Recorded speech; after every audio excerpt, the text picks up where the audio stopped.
Hi everyone, I'm just popping in to see how things are going and let you know how things are going with me. It is June 21st, it is Father's Day, and I want to say happy Father's Day to all you fathers out there who are celebrating today. I hope you have a wonderful day.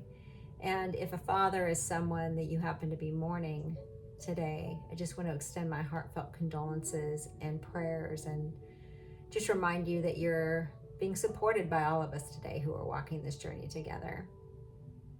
And if you've been reading the book, which I'm sure you have at this point, Father's Day is a pretty central focus of everything that's happened so far.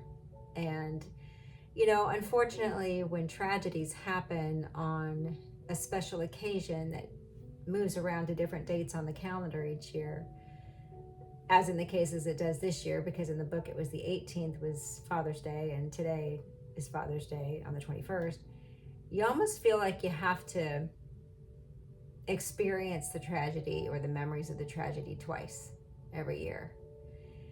And that's kind of where we fall this year too, as far as the book.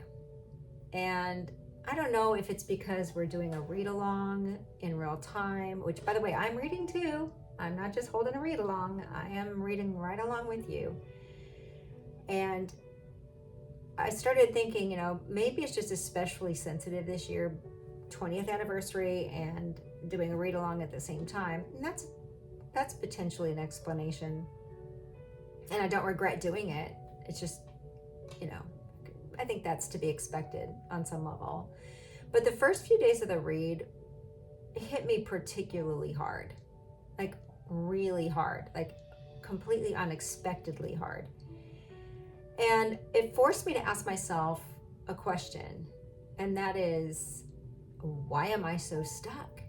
Or more importantly, am I actually stuck? Or is this something that's been created or enhanced by the read along? Is this a genuine stuck, meaning I have more things to process from the tragedy?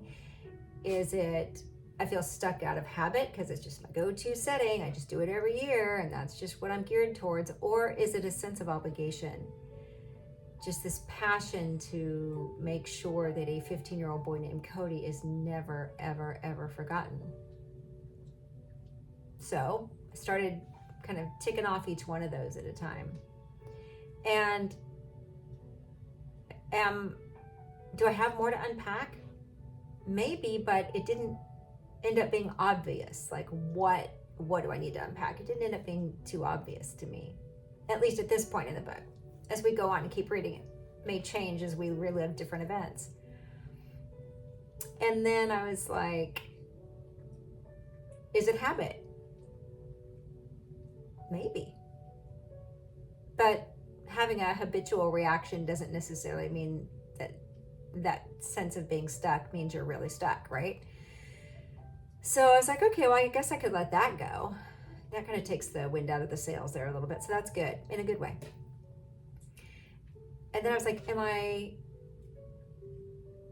feeling stuck because I feel I need to be?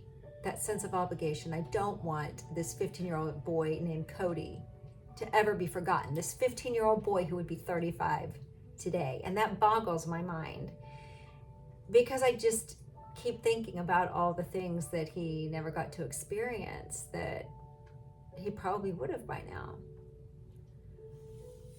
But when I really got down to it and started really picking away at everything, like down to the visceral level, I realized I'm not stuck. I'm not really stuck. And it forced me to make a distinction between feeling stuck and being stuck, because just because you feel something doesn't mean you are stuck in it. Right? I mean, being stuck is going to dictate your behavior and your motivations and things like that. It doesn't necessarily mean you're feeling something, so therefore you're stuck. So just making that distinction was so liberating. And I just want to encourage you today, if you are grappling with something, Maybe you need to ask yourself the same questions, maybe not. But in any sense, if you need to reach out to somebody today, please do that. Maybe it's to a trusted friend, maybe it's journaling, maybe it's to God. But reach out if you need that connection today. And just be encouraged. We're going to still keep walking, and the journey continues. Have a great day.